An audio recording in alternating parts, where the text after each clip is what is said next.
Yes, this is Rosal. Brothers and sisters, we heard the footstep of horses coming with the Lord Jesus and his angels. Hello, this is Rosal again, your evangelist. Our title for today is Why Did God Create the World and All That Is in It, including Man? Part 2. The three of them were with us. Sinasabi nga ng ating Diyos, Ama, pipili siya ng mga tao ng mga banal at sila yung mabibigyan ng buhay na walang hanggan. Kakasamahin nilang tatlo at kasama po tayo sa maginhawang pamumuhay sa langit at sa bagong Jerusalem. God our Father says that He will choose people who are holy and give them eternal life. The three of them were with us to live comfortably in heaven and in New Jerusalem. We can live a healthy life without pain. Mabubuhay po tayong maginhawang pamumuhay. Walang sakit, walang problema, at puro kaligayahan, walang kahirap-hirap. Wala nang mamatay doon. Walang katapusan na masayang araw-araw. Pupunta din po tayo sa simbahan para po sambahin sila tatlo.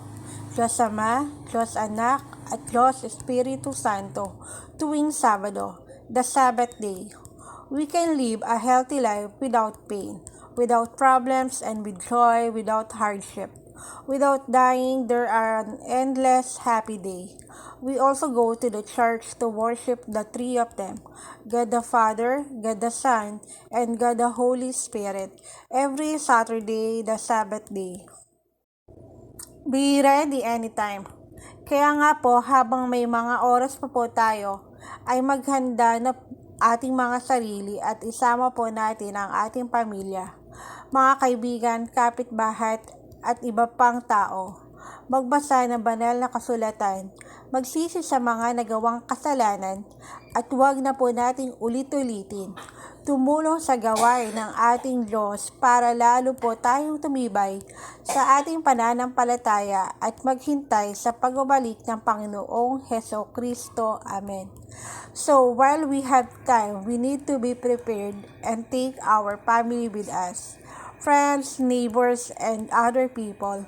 Read the scriptures, repent of sins, and never repeat them. Help us in the work of our God to strengthen our faith and wait for the return of the Lord Jesus Christ. Amen. And in heaven, our Lord Jesus Christ will present us to God the Father. We have saved him from death. Behold, fathers who have believed and obeyed our commands. The Lord Jesus Christ is so close that we can move from this earth to heaven with them. Lord Jesus Christ, come back now. Napakalapit na po matupad mga pinanukala ng ating Panginoon Diyos na makasama po nila tayo at mabigyan ng buhay na walang hanggan at mabuhay na kasama nila tayo na walang katapusan, maliligayang at masayang buhay na kasama sila.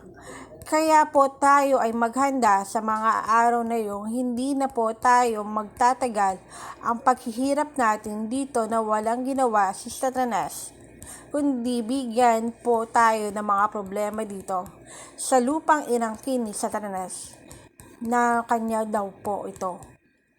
The Lord our God is so close to fulfilling His promises that we may be with them and give them eternal life. And we will live with them without end, happy lives with them. We are to be prepared for the days when we will not be able to endure the suffering of Satan, but will give us problems in this land that Satan claims to be his. 2 Corinthians 5:1-3. Sapagkat nalalaman namin na kung masira ang aming bahay na tabernakulong ukol sa lupa, ay mayroong kaming isang gusali mula sa Diyos. bahay na hindi gawa ng mga kamay, walang hanggan sa sangkalangitan. Sapagkat tunay na sa ganito kami ay nagsisibik na nanganganasang mabihisan kami ng aming tahanan mula sa langit, na kung mabihisan nga kami niyaon ay hindi kami magsusumpungang hubad. For we know that if our earthly house of this tabernacle were dissolved, we have a building of God, and a house not made with hands, eternal in the heavens.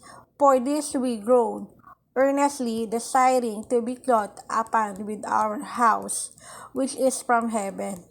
If so be that being clothed, we shall not be found naked. We need to read 2 Corinthians 5:1-21.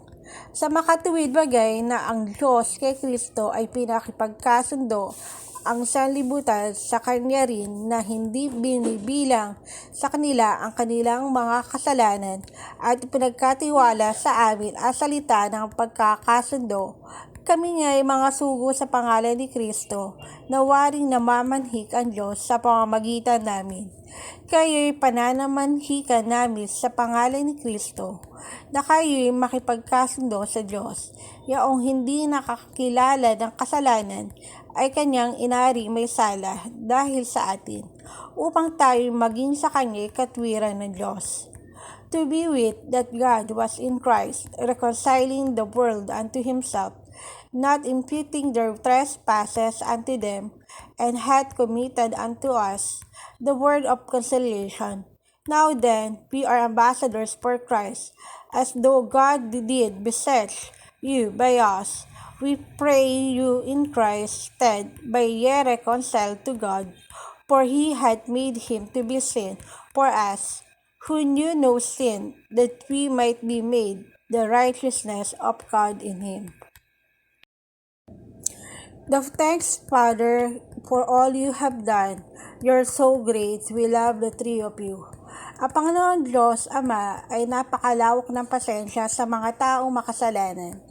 Pero tinuturuan po tayong maging mabuting tao, kaya pinadala niya yung kaisa-isang anak para po tayo ay pagkasundo ng kanyang anak sa kanya rin po.